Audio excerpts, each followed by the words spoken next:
Bien, bien, bien. Bonjour mes justiciers sans frontières. J'espère que vous allez très bien aujourd'hui. Pour ma part, je vais bien et je suis présent pour vous offrir mes analyses et prédictions complètes pour la carte de l'UFC Vegas 28 Rosenstrike contre Sakai.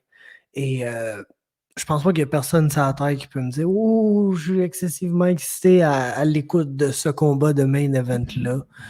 Puis, ben, écoute, on va bien voir ce que ça va donner, les petits boys, honnêtement. Moi, mon niveau d'anticipation pour toute carte qui a un main event co-main event de heavyweight qui n'implique pas les 3-4 bons heavyweights qu'il y a sur la Terre, ben, c'est dur d'être bien hype pour ça. Ceci étant dit, je suis quand même là pour en parler, puis on va commencer avec le premier combat de la soirée. Jairzinho Rozenstruik, Augusto Sakai.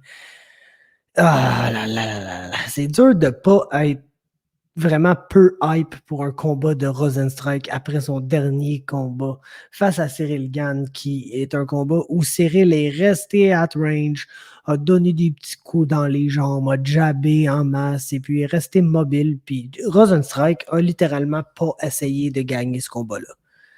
L'affaire, c'est que Rozenstruik va toujours être un counter-striker de prime d'abord qui aime pas ça lead, puis que si tu engage pas avec lui, va pas vraiment t'engager lui non plus. La chose ici, c'est qu'Augusto Sakai n'aura pas vraiment le choix de l'engager s'il est pour remporter ce combat-là. Il ne pourra pas sortir la Cyril Strat. C'est ça que j'essaie de vous dire. Là. Basically, il ne pourra pas arriver puis garder ça at range, puis jabber, puis laisser un petit kick dans les jambes, puis être bien mobile. Parce que de un, il outreach pas Jairzinho Rozenstruik. C'est Rozenstruik qui a le reach advantage. C'est 1 pouce là, dans ce combat-là, mais quand même, il n'y a pas le reach advantage sur Jairzinho Rozenstruik. Il n'y a pas la distance game non plus. On s'entend Augusto Sakai où il est à son meilleur, c'est dans la pocket ou dans le clinch où il est quand même très, très, très agressif. Je pense qu'on risque d'avoir un combat où il y a quand même assez de clinch ici, mais principalement, mon read, c'est que Jairzinho Rozenstruik, c'est un combattant qui est excessivement patient, mais qui reste un très bon counter-striker. Et Augusto Sakai, s'il veut remporter ce combat-là, s'il veut être en avant sur les scorecards, je pense pas qu'il est en mesure de sortir la Gann strat. Je pense pas qu'il est capable de juste en faire le moins possible et ne pas engager le combat avec Jairzinho Rozenstruik. C'est basically ça que Cyril a réussi de faire. Il a réussi à rester assez loin et à lander assez de coups à distance pour ne pas engager vraiment le combat avec Jairzinho. Puis Jairzinho, si tu n'engages pas le combat avec, il n'engagera pas le combat avec toi. Chose que Sakai n'aura pas le choix de faire s'il veut gagner. Fait que moi, je pense que Jairzinho Rozenstruik va probablement le counter assez solide à un moment ou l'autre dans le combat. Probablement 2, 3e round. J'ai dit 3e round ici. C'est ça. C'est mon read. Je pense que Sakai n'aura pas le choix de se mettre en danger pour outwork Rozenstruik. Puis ça va probablement marcher. Je pense que probablement, au moment où Rozenstruik va probablement lui faire mal et gagner ce combat-là, selon moi, ça va être Sakai qui va être en avant. C'est lui qui va aller de l'avant, qui va essayer de mettre de la pression, qui va lancer le plus de volume, qui va engager dans le clinch, qui va initier les échanges de clinch, les échanges de grappling dans ce combat-là. Mais je pense qu'à force d'avoir à se mettre en danger pour gagner le combat, ça va lui coûter le combat, basically. Fait que c'est mon read. Jairzinho Rozenstruik, 3e round, knockout. Et ça nous mène à un combat que c'est pas compliqué ce qui va arriver ici. Il y a 2 options. Walt Harris va complètement démolir Marcin Tybura au premier round, ou Tybura va réussir à imposer sa lutte sur Walt Harris assez tôt dans le combat pour enlever ce genre de pep du premier round que Walt Harris a et Tybura va gagner par décision. Donc, c'est Harris par knockout, Tybura par décision. Ce qui rend ça quand même dur de faire un pick officiel ici, c'est qu'autant que Walt Harris est susceptible à la lutte des gens et est le genre de combattant qui va se faire prendre dans exactement ce genre de game plan-là où il se fait out-wrestle pendant 15 minutes, il est aussi le genre de combattant qui a beaucoup de power au premier round. Puis Tybura, quand on l'a vu perdre, souvent c'est parce que c'est son chin qui l'a lâché dans un combat où il faisait quand même bien. Puis ça va être le bon grappler, le meilleur lutteur des deux, mais c'est pas le plus gros athlète, c'est pas le combattant le plus explosif. Donc, quand il va avoir à être dans le range où il peut se faire frapper par Harris, ça va être très, très, très dangereux. Puis personnellement, je ne sais pas si j'essaie juste de bank sur le facteur excitement ici, mais je pense que Walt Harris a des bonnes chances là, de finalement gagner un premier combat depuis le décès de sa belle-fille. Fait que j'ai Walt Harris par KO au premier round, étant bien conscient que c'est pas le combat sur lequel je mettrais de l'argent sur cette carte-là. Ensuite, Roman Dolizé, Laureano Staropoli, qui est un match-up d'un light heavyweight qui vient de descendre chez les middleweight. Il a déjà fait un combat là, c'était contre Trevin Giles, il n'a pas gagné. Il passait proche, mais il n'a pas gagné. Et Laureano Staropoli, lui, était un welterweight qui fait le saut chez les middleweight. Puis, tu sais, habituellement, quand ça arrive, t'es genre, il va en avoir un qui va être tellement plus gros, puis plus explosif, et plus fort que l'autre.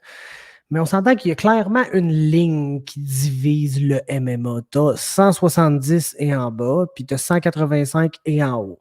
C'est middleweight, light heavyweight, heavyweight. C'est des divisions que tu as vraiment des excellents combattants au sommet, les 4-5 meilleurs. Mais en bas de ça, c'est là où tu as des spécialistes qui réussissent à avoir un peu plus de succès. Là, à part Khabib, c'est qui un vrai spécialiste qui a excessivement de succès dans les petites divisions de poids? Quand tu descends à 170 puis en bas, c'est là que tu as les meilleurs combattants techniques, les meilleurs all-around game qui ont un bon process puis qui arrivent avec une bonne idée de ce qu'il va faire dans le combat. Light heavyweight ou heavyweight, tu peux arriver là puis swing les bungalows puis si tu t'assommes l'autre en premier, tu vas l'assommer puis tu vas gagner. Puis des fois, tu essaies d'analyser un peu les match-ups de façon mathématique, si je peux me le permettre de dire ça ainsi, puis c'est comme ça, il faut aucun sens de faire ça parce que c'est juste le premier tata qui va l'ender face l'autre tata puis c'est sûr que ça va être le combat. Puis ça me fait croire que Laureano Staropoli n'est pas à être sous-estimé dans ce combat-là, même si oui, il risque d'être le plus petit combattant des deux. Ça, c'est sûr que, tu sais, en termes de grosseur, en termes de shape, il va être plus thick. Tu comprends? En termes de grandeur en tant que tel, il y en a un qui est 6'2", Dolizé, puis la Staropoli est 6'1". Fait que je pense pas qu'il y en a un qui va arriver là puis il va tower over l'autre. C'est sûr que Dolizé va être plus thick. Mais j'ai tellement aucune confiance dans la game de Dolizé, même si je pense qu'il va probablement gagner ce combat-là, honnêtement. Sa game debout, c'est d'attendre un énorme moment, genre pour lancer comme un head kick qui va finir le combat, qui est sa première strike, qui lance dans la dernière minute et demie. Puis ça, c'est pas un style qui est efficace, on s'entend. Staropoli va être beaucoup plus actif que ça sur ses pieds, il va avoir un meilleur footwork. Je pense juste que Dolizé va probablement, dans ce combat-là, se rendre compte à un moment ou l'autre qu'il est plus gros, plus pesant et plus puissant que son adversaire.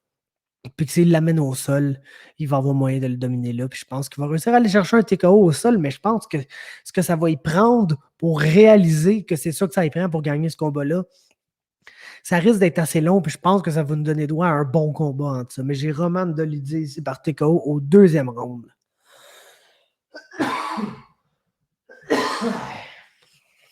Et ça nous mène à un combat entre Santiago Ponzinibbio et Miguel Baeza. Et puis,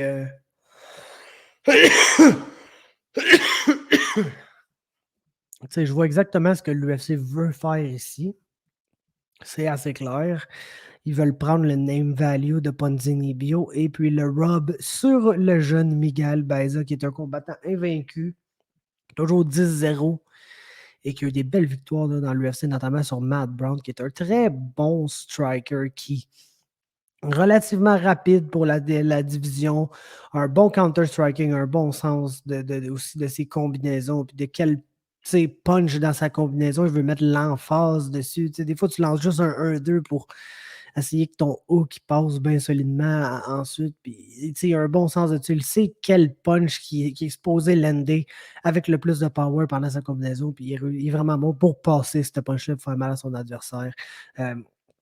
Ponzinibbio, dans le cas de Ponzinibbio, honnêtement, je ne sais même pas quoi dire parce que il revenait d'une longue blessure, plusieurs blessures qui ont pris comme 2 ans et plus de sa carrière. Et puis là, il revient contre Li Jingliang, puis il a exactement l'air d'un gars qui ne s'est pas battu pendant 2 ans, qui est un peu overwhelmed par la situation. Puis là, il perd un combat peu inspiré. Puis je me dis, est-ce que c'est juste rendu ça, Ponzinibbio, ou est-ce que ça prenait un combat pour se remettre dedans. Puis là, on va recommencer à voir le gars qu'on a vu avant. Puis c'est ce combat-là, d'après moi, là, qui va nous répondre à ça. Si Ponzinibbio arrive et est encore non inspiré, il va se faire péter à la gueule par Miguel Baeza. Et puis, ben, on va pouvoir se dire que malheureusement, c'est un combattant qui s'en allait atteindre son pic juste à temps qu'il se fasse attaquer par les blessures. Puis quand il est revenu de ses blessures, il n'aura plus jamais été le même par après. Mais je ne suis pas encore prêt à dire ça. Ça se peut qu'il était juste bien rouillé contre Li Jingliang puis qu'il arrive et qu'il sorte une grosse performance ici. Puis Ponzinibbio, tu sais, ça reste quand même un gros gars. Baeza va être plus gros que lui. C'est vraiment un gros welterweight, Miguel Baeza, à 6 pieds 2, 74 pouces de reach. Mais tu sais, Ponzinibbio a comme un aura alentour de lui, que quand il se met dans sa zone puis il commence à lander son volume, c'est un stalker qui lance beaucoup de volume sur ses adversaires, puis il est vraiment imposant puis difficile à ignorer. Tu peux pas ignorer Santiago Ponzinibbio. Je vais le laisser venir de l'avant, je vais l'attendre dans le crack en bien hard, puis il va prendre un pas de recul. Ce pas de recul-là, il n'arrivera pas, malheureusement, pour toi. Fait qu'est-ce que si Santiago Ponzinibbio arrive puis est revenu à ce combattant-là après avoir eu un combat pour se remettre dedans, écoute, c'est sûr qu'il va battre Miguel Baeza, mais on dirait qu'après avoir vu le combat que j'ai vu contre Li Jingliang puis les blessures qui sont venues auparavant, je peux pas vraiment me fier là-dessus. Fait que j'ai comme pas le choix là, de pick Miguel Baeza ici par décision dans ce combat-là.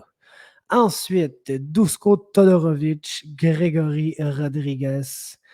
J'aime pas ça affirmer ça de même parce que souvent tu dis ça puis ça jinx complètement le combat, mais si tu regardes le match-up, le genre de combat que ça se pourrait qu'il y ait quelqu'un qui se fasse knocker assez solidement au premier round. Parce que Grégory Rodriguez, first, c'est absolument gigantesque. Un middleweight de 6 pieds 3 avec un très gros reach qui est fait sur un gros frame. J'ai vu des memes sur Twitter qui ressemblaient à une version excessivement musclée de Barack Obama. Puis c'est vrai qu'il y a une genre de face à la Barack Obama. Puis vu que Barack Obama avait quand même le ton pâle, il peut passer pour un Brésilien assez foncé, ce qu'est Grégory Rodriguez.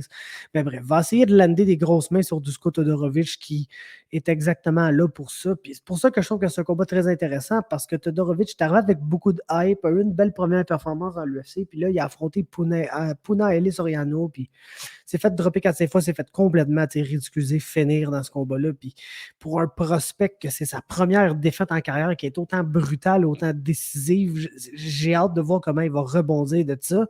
Puis Rodriguez, c'est pas le gars qui arrive dans l'UFC avec le plus de hype. Au contraire, il vient de gagner le titre de LFA. Je pense qu'il avait perdu au Contender Series, si je me rappelle bien, contre Jordan Williams, là, qui est le gars qui est diabétique puis qui est basically un 170 livres, mais il ne peut pas couper de poids. Fait que c'est un 183 livres, genre, dans la cage. Fait que ça fait de lui un middleweight, mais de loin le plus petit middleweight qui existe au monde après Darren Wynn.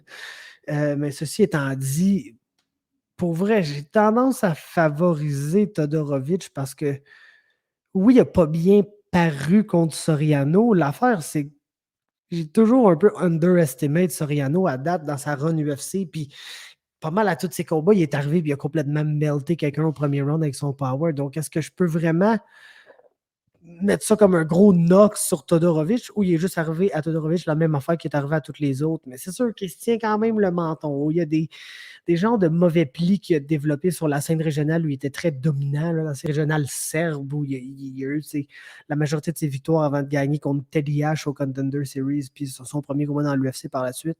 Mais c'est sur ça qu'il a développé une coupe de mauvais plis. Des fois, il sort un peu avec le menton. Puis ça me fait vraiment peur contre Grégory Rodriguez. Je pense que Todorovic se doit probablement d'être favori. Puis c'est pour ça que je vais y aller avec Todorovic par first round knockout. Parce que, comme j'ai dit, je pense que ce combat-là, ça se finit par knockout au premier round. Mais Rodriguez est un live underdog. Je ne sais pas c'est quoi les odds ici. Ils sont très serrés. Puis je suis d'accord avec le fait qu'ils sont très serrés. Fait que un autre combat sur lequel je ne mettrai pas nécessairement d'argent, mais je vais y aller avec Todorovic ici. Ensuite, Tom Breeze, Antonio Arroyo. Garde, Tom Breeze, j'ai beaucoup de la misère à le truster parce que c'est tellement un bon combattant qui est bon partout, qui peut tout faire, mais quand ça se met à mal aller, il y a comme un déclic mentalement, puis il cherche un way out. Puis nombre de fois, on l'a vu juste se faire feiner là, dans des combats où il semble se décourager. Comme Brandon Allen, si je me souviens bien, il a juste donné une position un moment donné, puis il a fait bon, ben regarde, je vais me faire knocker, esti, puis c'est laissé TKO seul. Même chose un peu contre Akhmedov quand il commençait à lock-in le side choke. Tu le voyais là, que le niveau de confiance de Breeze s'en allait là, en chute libre, puis qu'il allait taper sur ce choke-là. Mais Antonio Arroyo, je peux pas me truster, je peux pas le truster pour rien. basically, c'est un gars qui arrive, puis il est gros, il est très musclé, il lance tout avec power, ses kicks ont l'air de slapper, mais il va juste rester at range puis lancer ses kicks-là, puis il va complètement se gaz out dans le processus de juste lancer des kicks at range, puis ses kicks arrivent, puis ils sortent fort, mais plus le combat avance, moins que c'est convaincant, puis basically, ça prend une certaine qualité, tu comprends, de fighter pour forcer Tom Breeze à chercher un way out de combat. Jamais on l'a vu arriver contre un combattant qui avait pas trop de process, qui est là, qui fait des choses, mais qui n'a pas trop l'air de savoir où il s'en va avec ces choses-là. Puis c'est exactement Antonio Arroyo, ça, qui est là, puis il fait des choses, puis ça paraît même bien, les choses qu'il fait, mais jamais ça mène à rien. Jamais il fait ça dans le but de. Il est juste là, puis il lance des kicks at range dans le vide, puis il se fait complètement outwork par ses adversaires, puis il finit complètement gaz out, puis il n'est pas capable de gagner un round. C'est ce qu'il nous a montré dans l'UFC, du moins jusqu'à date. Puis écoute, si ce gars-là réussit à sortir de quoi, puis à plier Tom Breeze, ben, ça sera vraiment un bad loss pour Tom Breeze, honnêtement. Fait que je vais y aller avec Breeze ici. Et ça nous mène au prelim, le main event des prelims, Montana de la Rosa, Ariane Lipski. Je ne m'éterniserai pas sur ce combat-là parce que Andriane Lipski, quand elle perd, c'est parce qu'elle se fait out-grapple et elle se fait soumettre. Puis Montana de la Rosa, oui, elle a une boxe correcte. Je dirais qu'elle a une bonne boxe, pas une bonne défensive. Fait que ça fait que elle est longue, elle met du volume sur ses adversaires, mais ça fait pas mal à la personne. Puis elle se fait taguer solide en retour. Puis c'est là qu'elle essaie de changer son game plan. Puis que les choses s'écroulent un peu pour elle. Elle n'est pas sur une bonne streak, mais de la manière qu'elle bat ses adversaires, souvent, c'est avec son jiu-jitsu au sol. Puis comme j'ai dit, Ariane Lipski, c'est la genre de fille qui se fait takedown puis qui se fait soumettre. C'est ça qui arrive quand elle perd. C'est la spécialité de l'autre. J'ai Montana de la Rosa par soumission au deuxième round. Ensuite, Tanner Boser, Ilir Latifi, le Canadien Boser qui obtient un gars qu'on connaît, un genre de gars avec du name value. À heavyweight, je ne comprendrai jamais pourquoi Ilir Latifi est un heavyweight. Puis, écoute, c'est Roman Dolidze, sa sauce, ça, là, le gars, il lance une strike aux minutes et demie. C'est une méga power strike, puis si elle te frappe, elle va te faire très mal. Mais ce qu'on a vu à date de Tanner Boser, c'est qu'il est excessivement tough. Je pense que la seule fois qu'il s'est fait finir dans sa carrière, c'était genre contre Tim Hag, puis c'est arrivé en genre 15 secondes. Puis tu le sais qu'un combat heavyweight, un knockout de 15 secondes, c'est juste un gars qui s'est fait pogner frette. Ça veut pas dire qu'il n'y a pas de menton, ça veut dire qu'il n'est pas bon, ça veut juste dire qu'il s'est fait pogner frette, il n'était pas prêt, puis c'est jamais réarrivé. Puis on a vu Bowser se faire allumer assez sévèrement par du monde sans jamais tomber. Va être beaucoup plus actif. C'est sa game. Lui, fait marcher la game heavyweight qui ne marche pas, c'est-à-dire de lander du volume, d'être bouncy sur ses pieds, puis de ne pas nécessairement avoir du knockout power, mais d'être travaillant puis de mettre du volume sur ses adversaires. Et puis quand il affronte des bons counter-strikers plus techniques que lui à la Gane et Arlovski, il ne gagne pas, mais quand il affronte Ilir Latifi qui va lancer un punch aux minutes et demie, d'après moi, il devrait être en mesure de gagner. Donc, j'ai Tanner Boser par décision. Ensuite, Francisco Trinaldo, Muslim Salikov. J'aimerais ça que Trinaldo gagne ce combat-là, mais vous le savez ce qu'il allait faire. Il va très lentement stalker son adversaire en essayant de lander des gros punches sur lui en counter, parce que lui, ce qu'il veut, c'est, comme j'ai dit, avancer très lentement en stalkant son adversaire, en essayant de le forcer à le frapper pour qu'il arrête de les stalker. Puis là, quand il vous frappe, Trinaldo essaie de counter, mais il a pris de l'âge, il est plus rapide, il était même pas rapide à lightweight, là, il monte à welterweight. Il ne sera pas le plus lent dans la division, mais il va être loin d'être le plus rapide non plus. Puis Muslim Salikov, c'est quelqu'un qui va se déplacer, qui a du très bon footwork, qui a des très bons kicks. Trinaldo est excessivement tough. Je ne sais pas si Salikov est en mesure de finir Francisco Trinaldo, bien qu'à l'âge que Trinaldo rendu pour être normal un moment donné, mais je ne suis pas prêt encore à parier là-dessus. Je suis prêt à dire que Salikov va probablement gagner par décision, par exemple. Ensuite, Makwan Amirkhani, Kamuela Kirk. Ça va être probablement un combat pour l'avantage de Makwan Amirkhani, ça, parce qu'on a un peu le même genre de combattants ici, dans le sens qu'on a deux gars qui sont probablement un peu plus confiants qu'ils devraient l'être avec leur stand-up, puis que leur bread and butter, c'est vraiment au sol, puis qui ont tendance à gaz out badly les deux. Ceci étant dit, Kamuela Kirk arrive avec une fiche de 11 victoires, 4 défaites. Il a perdu au Contender Series. Pas vraiment jamais été capable de prendre le step pour se rendre à l'UFC. Il a obtenu le short notice, rentre dans l'UFC, mais j'ai comme l'impression que c'est pas nécessairement le gars qui va arriver, qui va avoir le plus de succès dans l'UFC, vu qu'on l'a déjà vu un peu avoir de la misère contre des UFC level fighters. Puis Makwan Amerikani, non, n'est jamais devenu le top contender ou même le top 15 fighter qu'on pensait qu'il pourrait être. Mais il est certainement un UFC level fighter. C'est lui qui va avoir le full camp ici. Puis d'après moi, on devrait être en mesure de gagner ce combat-là par soumission à quelque part dans le deuxième round. Et ça nous mène un combat entre Alan Patrick et Mason Jones. Et puis, Alan Patrick, il y a deux ranges auxquels il se bat. All the way in ou all the way out. Soit qu'il va être at range, puis il va lancer des petits kicks ou son jab, puis il va essayer de rester at range coûte que coûte. Ou il va leap in, puis il va essayer de te clincher, puis d'aller chercher un body lock pour aller chercher ses takedowns de là. C'est les deux choses qu'il fait. Puis je ne sais pas comment il va faire contre Mason Jones, parce que Mason Jones, il va te courir après en absorbant toutes les punches que tu vas lancer, puis en essayant de te frapper plus fort en retour. Ça allait pas vraiment être une bonne stratégie à essayer contre Davis. Vraiment pas, parce que Mike Davis frappe très fort et était lui-même très, très tough. Mais on a vu Jones qui a réussi à mettre Davis dans le pétrin à une couple de reprises dans ce combat-là, puis qui est même passé très proche, autant dans le combat à quelques moments que sur les scorecards, de remporter ce combat-là.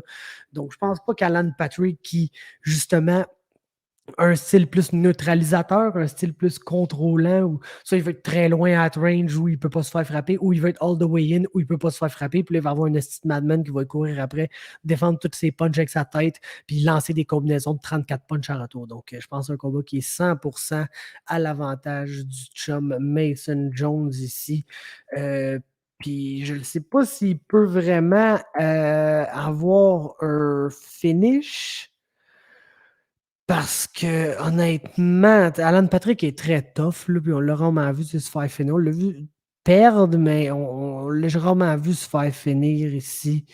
Fait que je pense que je vais aller par décision pour le chum Mason Jones. Et ça nous mène à un combat short notice entre Manon Fiorot et Tabata Ricci.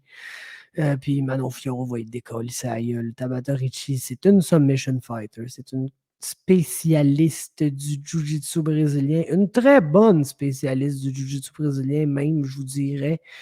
Le problème avec elle, c'est que je pense pas qu'elle va être capable d'amener Manon Fiorot au sol. Manon est immense à côté d'elle. Et puis, elle est bonne, elle est rapide, elle bouge bien. Puis autant que tous ses combats regional ont été un peu messy, son premier combat dans l'UFC, c'était beau, c'était contrôlé, c'était technique. Ça me faisait penser à une version féminine de Cyril Gane, basically. Fait que d'après moi, Manon Fiorot va complètement crisser à rince à Tabata Ricci, qui va essayer de la grapple, qui va peut-être avoir des bons moments au sol s'il est capable de, mais je ne m'attendrai pas nécessairement à ça. Et puis, entre vous et moi, ça va être raide là, pour Ricci, ce combat-là. Je pense que Fiorot peut la finir par TKO au deuxième round. Et je suis quand même content d'avoir Tabata Ricci dans l'UFC. C'est le fun. Je pense que ça va être une bonne combattante existante dans le futur, mais juste 5 pro fights, basically juste affronter des filles avec des fiches perdantes ou presque. Ça le fait pas. Là, pour affronter Manon Fiorot, ça le fait pas pantoute. Ça nous mène un combat entre Sean Woodson et Youssef Zalal excessivement intéressant comme combat ici parce que Youssef Zalal, très impressionnant dans ses combats UFC, sauf dans ses deux derniers combats contre Ilia Topuria. Écoute, les gens perdent contre Ilia Topuria. Believe it or not, c'est ça qui arrive la majorité du temps. Contre Sung Woo Choi, c'était un peu plus une surprise. Je pense que le reach a vraiment dérangé Zalal dans ce combat-là. Puis c'est pour ça que ce combat-là est très intéressant parce que Sean Woodson, c'est le reach. C'est le featherweight de 6 pieds 2 qui a 78 pouces de reach qui va absolument outreach tout le monde qui va affronter. Puis ça allait bien dans son combat contre Julian et Rosa, mais il a tellement fall apart. Puis et Rosa est en mesure de revenir et gagner ce combat-là. Puis écoute, ça ne peut pas arriver contre Youssef Zalal parce que oui, Zalal va avoir de la misère nécessairement avec le reach de Woodson, mais est tellement un bon all-rounder, quand même un assez solide lutteur. Je pense que Woodson défend quand même bien les takedowns. C'est le genre de gars qui peut Travis Brown elbow assez solidement. Il faut faire attention pour ça dans le cas de Youssef Zalal, mais Zalal est un meilleur all-rounder. Il ne manque pas de cardio. Il continue de travailler fort même quand il est en train de perdre les combats. Donc, écoute, je pense que je vais pick Zalal pour vrai dans ce combat-là. Je pense pas qu'il est favori, mais je vais le pick parce qu'honnêtement, j'ai pas aimé comment Woodson a juste gazard complètement fall apart. Puis, tu sais, il a fall apart puis avoir un dernier mauvais round quand tu as gagné les deux premiers rounds puis dire ouf, ça a passé proche, mais j'ai réussi à gagner ce combat-là. Il a fall apart puis essayer de faire péter pour avoir un 18 puis que le combat finit dans un draw finalement. Puis il a fall apart au point que tu te fais juste finir par Julian et Rosa. Puis ça, c'est assez fucked up, merci. Fait que pour cette raison-là, je viens de me convaincre. Je vais pick Youssef Zalal par décision. Et puis ça nous mène à Claudio Puelles contre Jordan Levitt. Jordan Levitt va take down Claudio Puelles, va crisser la rince au sol et va peut-être même passer proche de le chenil. Puelles, c'est très tough. On l'a vu se faire crisser la rince au sol pendant 3 rounds puis sortir un knee bar de nulle part au troisième round pour une des meilleures soumissions, un des meilleurs comeback wins qu'on a vu récemment.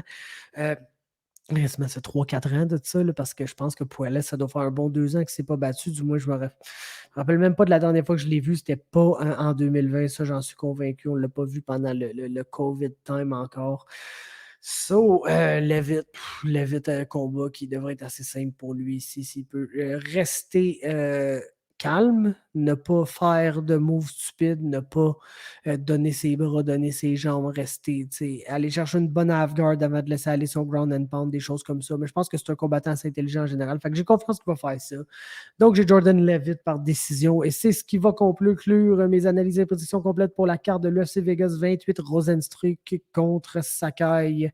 Laissez-moi un like si vous avez apprécié. Laissez-moi un commentaire pour me faire part de vos commentaires sur cette carte-là. Est-ce que vous êtes hype ou moi, personnellement, je vais probablement plus porter attention au BFL vendredi soir puis au BTC samedi soir, qui sont des cartes d'MMA canadiennes. Il y a une couple de gars que j'ai vraiment envie de voir là-dessus. Fait que, oui, je vais écouter l'UFC, ça va peut-être sûrement être mon deuxième écran, mettons. Donc, faites-moi part de vos commentaires dans les commentaires. Abonnez-vous à MMA Talk sur toutes les plateformes. Puis, c'est ça.